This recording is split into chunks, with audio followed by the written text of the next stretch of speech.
Olá, meus amigos, amigas, internautas, sejam todos bem-vindos. Depois aí de um feriado, nós vamos dar continuidade ao estudo deste livro, escrito por Caibal Schuttel enquanto estava encarnado ainda aqui no nosso planeta. Os fatos espíritas e as forças X, espiritismo e materialismo. Então hoje nós vamos voltar ao capítulo Forças Vitais Incompletas. Então o espiritismo, diz Caibal Schuttel, é um conjunto harmonioso e belo. É uma filosofia que estende as suas investigações sobre todos os conhecimentos humanos. É uma ciência sólida, irresistível, porque se baseia em fatos que denunciam o seu caráter científico. Antes de continuarmos, Kardec foi claro: se houver dúvida entre mim e a ciência, sigam a ciência. Então, vejam como ele bate firme aqui o Caibal. E além de tudo, uma luz poderosa que nos ilumina a inteligência, aclara o raciocínio de tal modo que muitas vezes nos maravilhamos de sua lógica irrepreensível, de sua harmonia de vistas com o bem e o belo, os grandes fatores da verdadeira felicidade. Então veja, nós que estamos hoje encarnados, nesta encarnação, nós podemos nos considerar privilegiados. Por quê? Tivemos a fantástica oportunidade de não só ler, mas vivenciar a doutrina espírita, sentir a sua grandiosidade, passar por aqueles primeiros 70 anos da doutrina, como foi dito aí pelos estudiosos, teríamos 3 fases. Os primeiros 70 anos seria a fase dos fenômenos, os segundos 70 anos seria a fase do conhecimento, buscar entender, e o terceiro 70 anos que nós agora estamos, que é a fase mais difícil, colocar em prática, colocar todos esses ensinamentos no nosso dia a dia. Então nós tivemos esta fantástica possibilidade.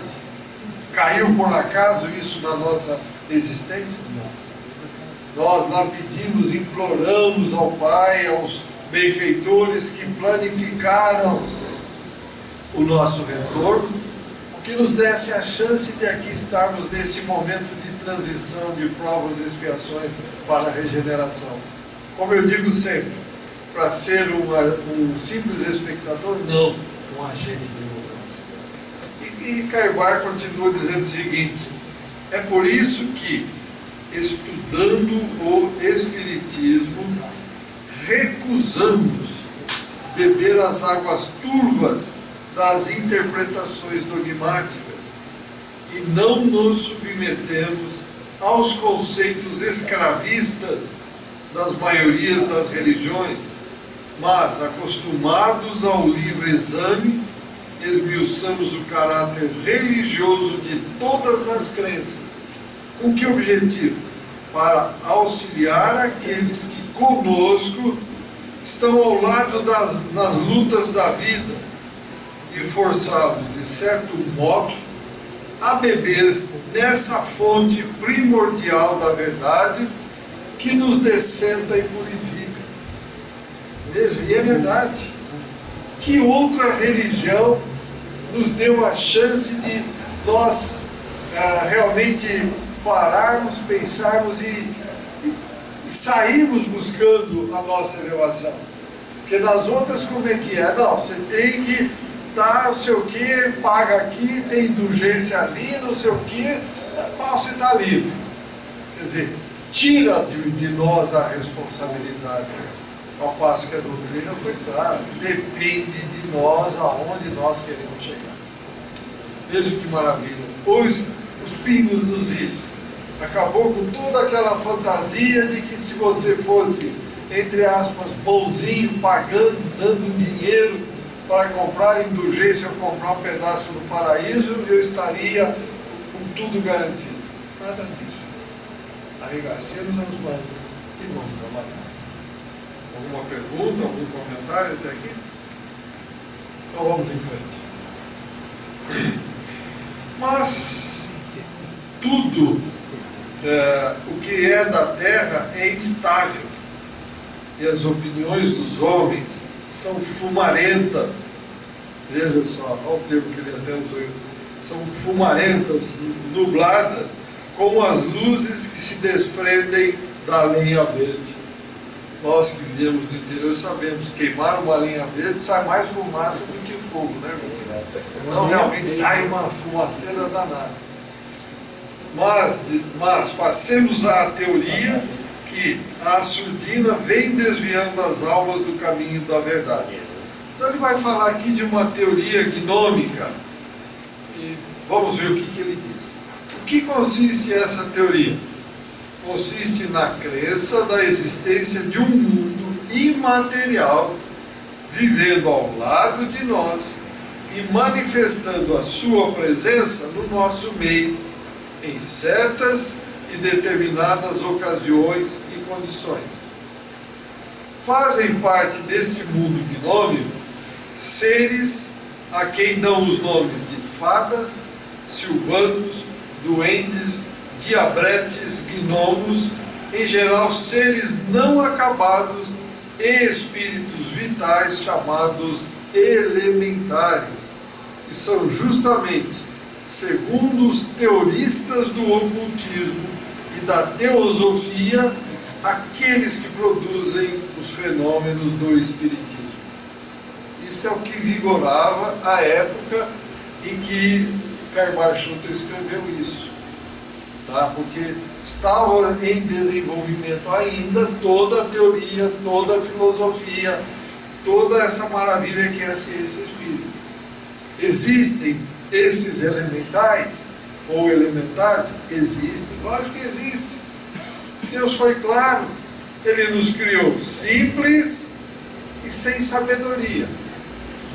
Para que passássemos por todas as experiências possíveis e existentes no universo, para um dia retornar a Ele. Quem são esses seres elementais aqui, ou gnomos, doentes? São seres que estão antes de nós. Já passamos por eles? Já passamos por eles. Não é isso que nós aprendemos, que a doutrina espírita ensina? Entramos no mineral, passamos no vegetal, passamos no animal e estamos hoje onde? No nominal. Para amanhã chegar no angelical, no arcangelical e voltar a Deus. Não como partimos, mas agora espíritos elevadíssimos. Então esses seres, se alguém tem dúvida que eles existem ou não, peguem o livro do André Luiz, Nosso Lar, e só basta ler o momento em que André Luiz voltou pela primeira vez e foi até a casa dele. Que a mulher já tinha casado, estava com outro companheiro, e ele estava doente. Inicialmente, André Luiz quis deixar de lado, não quis ajudar, mas falou mais alto todo aquele aprendizado que estava desenvolvendo nele, e ele foi ajudar. O que ele fez? Mentalizou Cipriana. Cipriana, não foi Cipriana? Não. Qual é o nome dela? Alguém se lembra? Desculpa se eu falei errado. Cipriana não foi. Bom, enfim, mentalizou um espírito bastante elevado do nosso lar, e esse espírito veio até ele. É de uma senhora.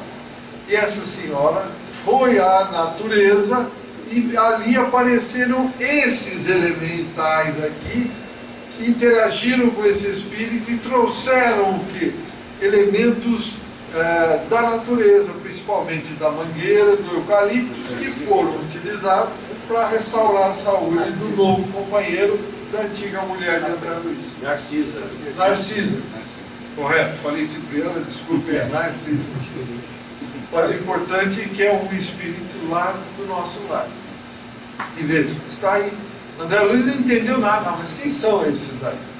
Não entendia o diálogo, a conversa que existia entre Narcisa e eles. Tá certo? Então, continuando. Pelo que se vê, se penetrarmos no íntimo dos autores desta conjectura ou desta teoria gnômica, é uma espécie de fusão da teoria da coletividade com a teoria demoníaca, dizia aqui Caibar-Chu. Urdida por quem? Pelo espírito de sistema, ou seja, por aqueles que mandavam na época, para armar mais uma emboscada à já triunfante doutrina dos espíritos. As trevas dão trabalho para a espiritualidade. Vocês não imaginam quanto a espiritualidade tem que trabalhar para neutralizar as ações das trevas. Entenda-se trevas aqui, aqueles espíritos que não querem perder as posições, tanto aqui na matéria quanto no mundo espiritual, mas que não aceitam o bem, estão acostumados ao mal. Não um trabalho que não é brincadeira. A literatura espírita está repleta de dificuldades que eles têm que trabalhar. O próprio Kardec, quando reencarnou, ele ficou escondido pela espiritualidade até no momento em que ele praticamente veio à tona. Chico mesmo, e assim outros. Tem um trabalho muito grande, porque tudo eles fazem para quê? Para que não se mude nada, continue exatamente do jeito que eles querem, eles mandando. Veja, tudo que nós passamos hoje na matéria, esses descontroles total, essas imoralidades, o que acontece? Isso coaduna com o bem ou com o mal? Isso tudo que nós vemos, vai ao encontro do bem ou vai ao encontro do mal? Do mal. Então dá para perceber de onde vem a origem de todas essas influenciações. Deus não criou o mal, Deus criou o bem. Quem criou o mal? Nós, nas nossas incúbias. Achando que somos donos da verdade, nós achando que somos donos do universo. Basta, repito, ver as literaturas espíritas, onde espíritos muito influentes do passado demoraram muito tempo para reencarnar. Não queriam perder a sua posição de mando, de domínio. Mas, contra Deus, Ele não nos empurra para nada. Mas no momento certo tudo acontece. Com Deus não tem como fugir. Continuando. Com efeito, o que são os seres vitais não acabados, como diz ele aqui, os elementais? Como podem espíritos vitais, seres não acabados, dentro da teoria gnômica, dar provas cabais de inteligência superior ao homem, que no dizer dos gnômicos é um espírito acabado? Veja, a teoria não bate, é uma teoria muito estranha. Como é que um ser não acabado, elementar, pode influenciar e dizer o que um acabado tem que fazer? Não é o inverso? Mas a teoria gnômica dizia que não, que eles tinham influência e indicavam e encaminhavam os seres acabados acima deles, que somos nós. E continua. Poderiam esses compêndios de alta filosofia ter como autores espíritos não acabados? Como? Que jeito? Tudo que é, veja bem, tudo que tem lógica, tudo que tem entrosamento, equilíbrio, está de acordo com os seres não acabados ou com os seres acabados? Somos nós. É isso que Caibar está puxando, está fazendo com que nós prestemos atenção. Kate King, que por 3 anos consecutivos confundiu um dos maiores sábios do mundo, William Crookes, demonstrando-lhe a verdade da imortalidade, o que a teosofia e o ocultismo não conseguiram, pode ser um elemental, um gnomo, um doente? Imaginemos uma materialização espiritual aqui agora, como já aconteceram muitas. Era um gnomo que estava ali? Era um doente? Era um elemental? Um ser inacabado, como diz a teoria? Não, não era. Impossível. cada um no seu momento, na posição que está. O de baixo chega até onde ele está. E onde ele está para baixo, ele vê e enxerga tudo. O que está em cima enxerga tudo o que está embaixo.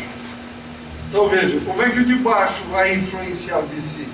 Impossível, tem que ser dos mesmos níveis. Não tem como fazer. Alguma pergunta, algum comentário? Então vamos em frente.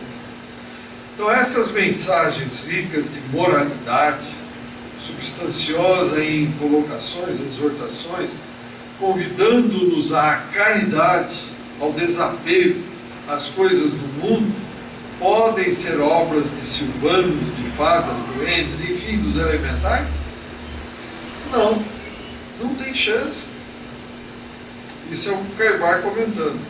Temos ouvido muitos partidários dessa teoria dizer que as sessões espíritas são frequentadas por elementares e cascões, ele pôs entre aspas, e que as grandes coisas que embelezam o espiritismo são assimiladas pelo espírito do médium que sobe ao astral superior, ou seja, ele sai e vai para o mundo mais elevado, porque dizem eles, os espíritos elevados não baixam a terra. Como não baixam a terra? Que é um exemplo maior do que o Cristo. Como espíritos elevados não baixam a terra? É aquilo que eu falei.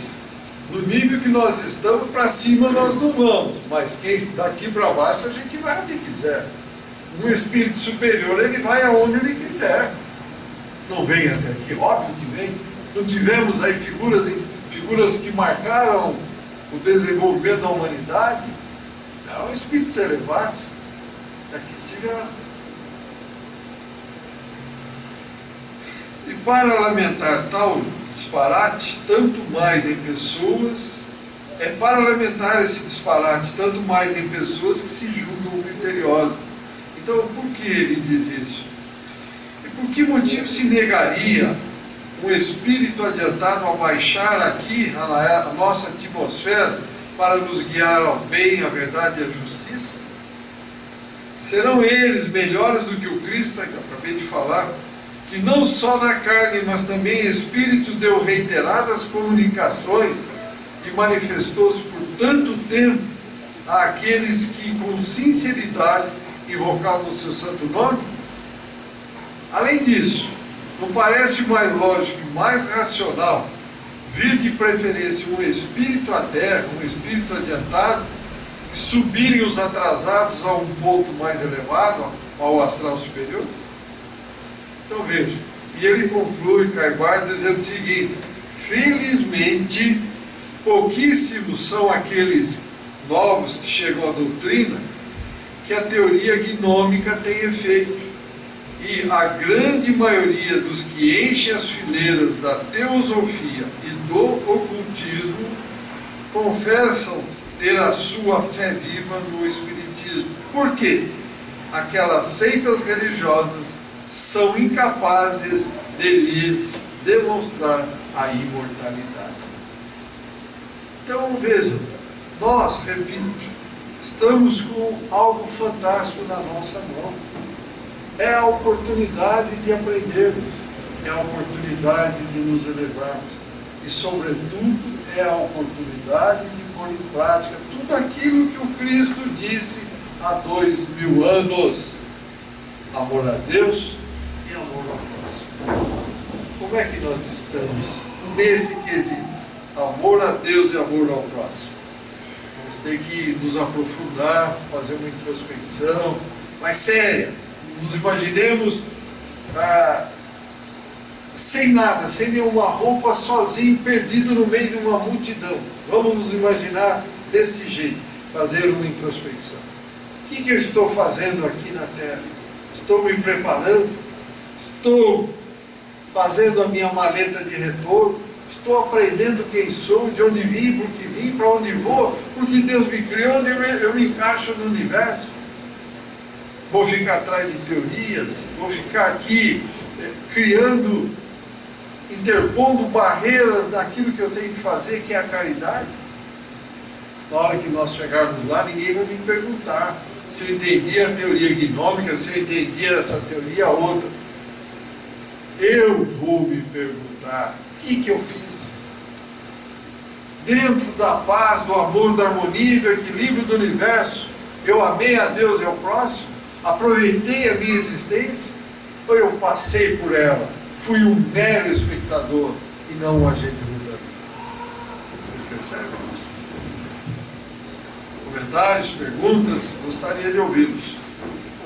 Quando você, no começo, você falou sobre o espiritismo nascente, quando eu comecei a ler o espiritismo, você leva um choque, você explicar que o interesse, como se você colocasse na frente do espelho e ficasse olhando o teu rosto e falar, agora fala aquilo que você falou, desmente você mesmo, porque você está lendo uma coisa que está te colocando frente a frente com uma realidade. É isso aí.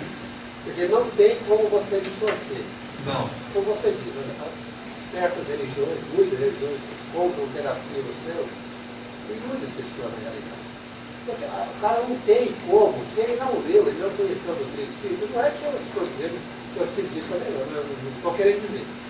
Estou querendo dizer o seguinte, que você lê, você entrou no espiritismo, se interessou pela doutrina, por você mesmo. Quando você lê, você se põe na sua realidade, é como se você estivesse na frente do espelho, dizer, e agora? Cadê a minha ignorância? É isso aí mesmo. Por isso é que a doutrina é muito clara, deixa claro, amai-vos e instruí. Porque se não tiver instrução, não há elevação. Eu vou brincar mais uma vez, não adianta pôr o livro embaixo do braço, achar que os conhecimentos vão chegar na minha cabeça. Não. Tem que abrir, ler, discutir, entender, reler, discutir, entender. Não tem outra saída. Não tem outro caminho. É isso mesmo. Temos que estudar, gente. E nós, brasileiros, infelizmente, não fomos, a maioria não foi assim, educado para ter o hábito da leitura. E ainda mormente no tempo em que nós vivemos, em que tudo é instantâneo na frente de um telefone celular, de um palm top, enfim, a vontade de ler vai ficando cada vez menor. Vai. E aí o que acontece? A gente vai se emburrecendo, porque se a gente não ler, não vai desenvolver. Não adianta se iludir. No mundo eterno, que é o mundo espiritual, não tem atalhos. Não tem como comprar. Não tem como dar um jeitinho. Ou você lê, ou você lê. Ou você põe em prática, ou você põe em prática. Ou você trabalha, ou você trabalha. Ou você tem por mérito, ou tem por mérito. Porque fora disso não tem o que fazer. E aqui sempre se dá um jeitinho, se contorce e tal, se resolve. Não nos iludamos. Isso nós vamos querer levar para o mundo espiritual. E vamos ter grandes decepções. Enormes decepções. Mais comentários, mais perguntas? Pois não. A segunda vez que eu estou vendo, eu não entendo muito espiritismo. A pessoa quando morre, ela tem um poder assim de ver os parentes? A gente está vendo? A senhora está perguntando se quando nós morrermos, lá no mundo espiritual, nós temos condição de ver os nossos parentes. É aquilo que eu te falei. Do nível elevado, a gente vê tudo para baixo. A gente não vê para cima, mas para baixo vê tudo. No mundo espiritual, ele até convive. O que desencarnou, se ele não estiver perturbado por algum problema muito grave, ele até convive conosco. Tenta conversar, tenta falar, porque ele está numa dimensão diferente. Uma matéria como se fosse um invisível, um homem invisível, uma mulher invisível. Mas ele nos vê, nós não nos vemos. Por quê? Nós somos muito grosseiros aí. De acordo com os ensinamentos espíritas, nós enxergamos só 1/8 da realidade onde nós estamos colocados. De 8 partes, enxergamos uma só. Por isso. Mas enxerga, está no nosso meio. A vida simplesmente continua. Mais alguma pergunta? Tá. Então vamos. Oi? Então vamos continuar aqui um novo capítulo. As forças ele batizou aqui de forças N, forças V e forças X. Vamos ver o que é isso que o Karl quis dizer para nós. Em face dos fenômenos espíritas, todos aqueles que não quiseram dar-se ao trabalho de estudar os grossos volumes que enchem as bibliotecas e que tratam de tão maravilhosos fatos. Isso aqui foi em 1930 e alguma coisa, meus amigos. 1926. Desculpe, foi o outro livro que era 32. Esse é 26. Então vou repetir. Em face dos fenômenos espíritas, todos aqueles que não quiseram dar-se ao trabalho de estudar os grossos volumes que enchem as bibliotecas e que tratam de tão maravilhosos fatos, assim como da consequência lógica que dão lugar ou motivam esses fenômenos, pretendem explicar estas manifestações atribuindo-as a forças que deram nomes pomposos como forças magnéticas, forças hipnóticas, forças nervosas, forças NVX, finalmente, de tantas feições quantas letras existam no alfabeto. Mas que coisas são forças magnéticas e hipnóticas? Não sabemos, respondem-nos, depois entre aspas, o Caibá, não sabemos, respondem-nos, como não sabemos o que seja a eletricidade. E com esta evasiva, julgam ter explicado aquilo que não estudaram. E, portanto, não podem ensinar porque não compreendem e não sabem. Então, veja, antes de nós continuarmos aqui, é muito comum no nosso meio nós ouvirmos: não gosto do espiritismo, porque isso é macumba. O que é macumba? Quer dizer, a preguiça é tão grande que não vai ler. Como é que eu vou falar isso é aquilo, se eu não li? Só porque eu vi alguém do meu lado falar, eu vou repetir que nem um papagaio? Eu não tenho inteligência própria, eu não sou uma individualidade. Por que eu vou ficar repetindo o que o outro diz? Para que eu repita, eu preciso ter certeza. E a certeza só vem do estudo, só vem da compreensão, só vem do conhecimento. Então eu estou falando isso é para nós pararmos e pensar. Deixar de ser manipulado, ser marionete, aqueles brinquedinhos que a gente com o dedo fica movimentando. Nós temos que nos movimentar.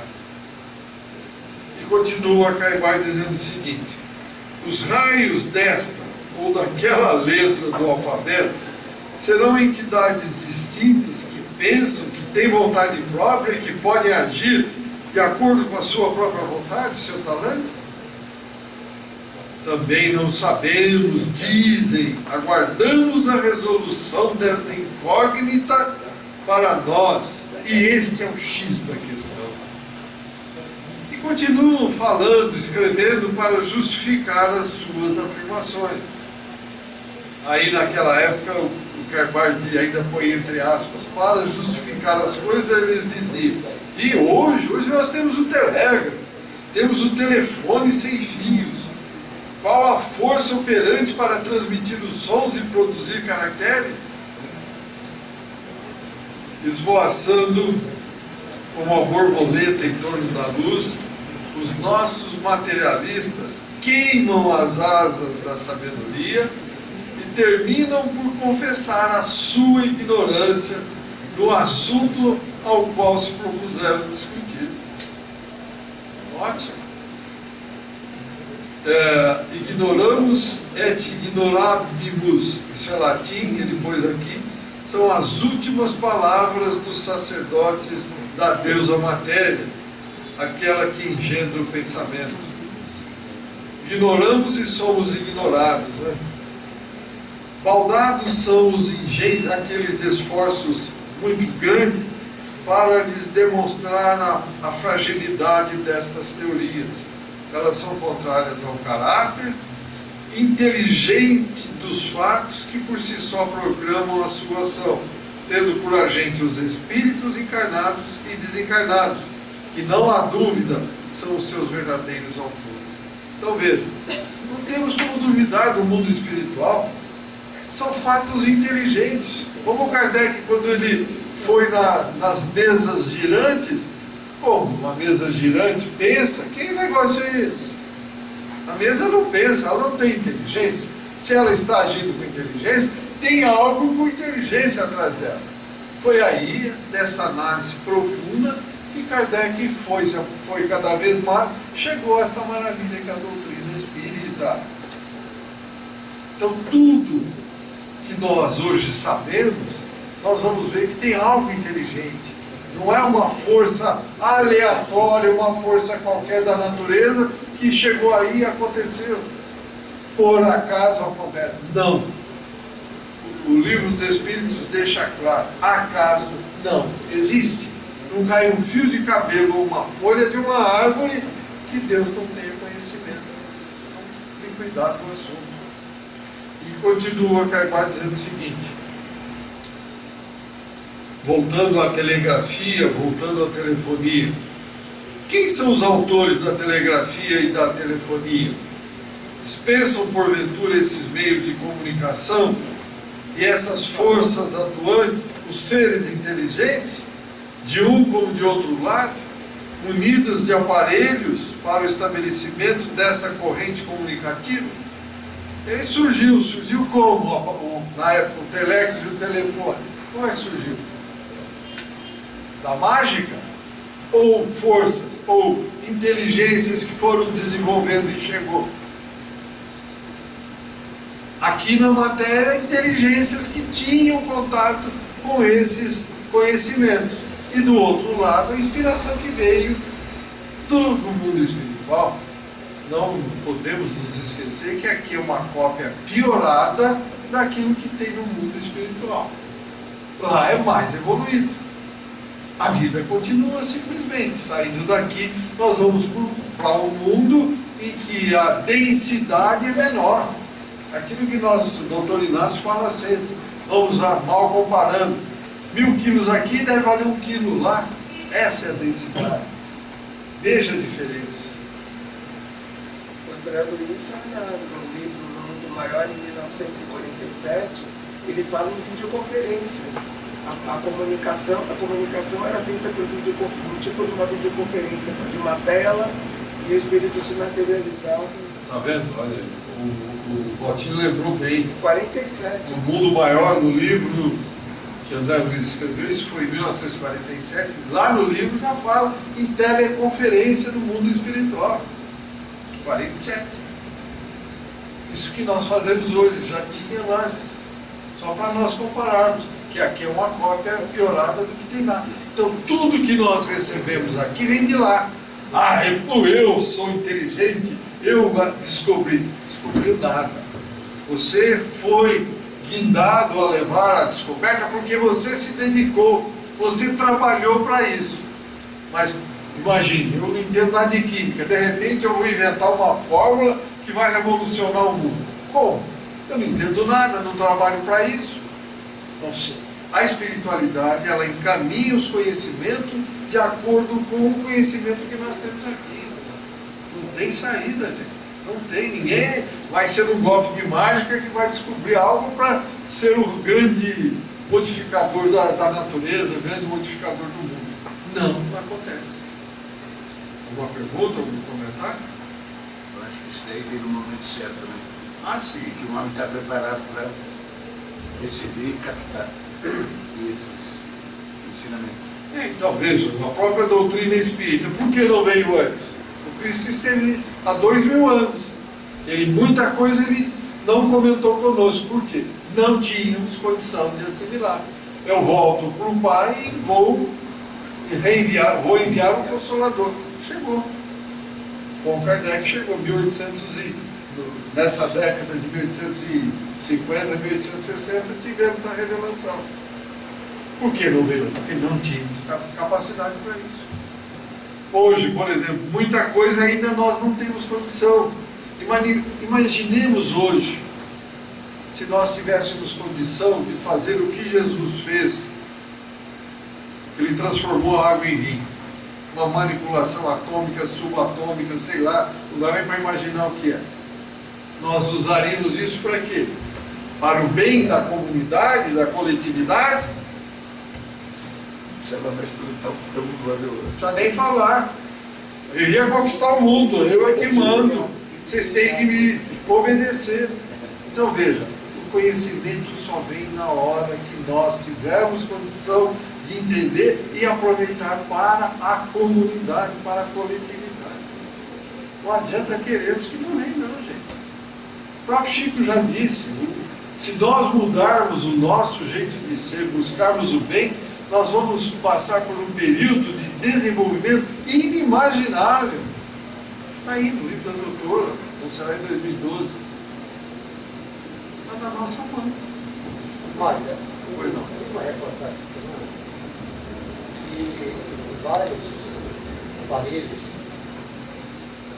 pessoal da NASA, cientistas, assim, estão recebendo comunicações das pessoas. E o cientista está desesperado, eles não conseguiram, fizeram até conferência para saber que comunicação e da onde essa comunicação saiu. Então eles chegaram a conclusão deles é o seguinte: são inteligências superiores de um universo muito distante que nós não conseguimos entender. Eu achei muito seguinte, tá, existe sim. Acabou. Final da reportagem eu achei muito legal, porque a ciência nunca admitiu outros habitantes da Terra. Hoje eles já estão cedendo. No final da reportagem, o cientista, o principal cientista da NASA, ele disse o seguinte: são inteligências superiores. É isso. Nós estamos por Ele falou muito de pouco outra para palavra, provar. mas exatamente isso aí quis dizer: comunicação extraterrestre. É isso aí.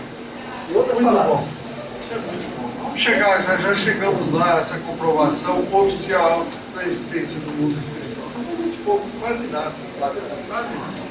Alguma pergunta? Algum comentário mais? Então, meus amigos, amigas, muito obrigado pela presença. Saúde e paz a todos e até o próximo encontro.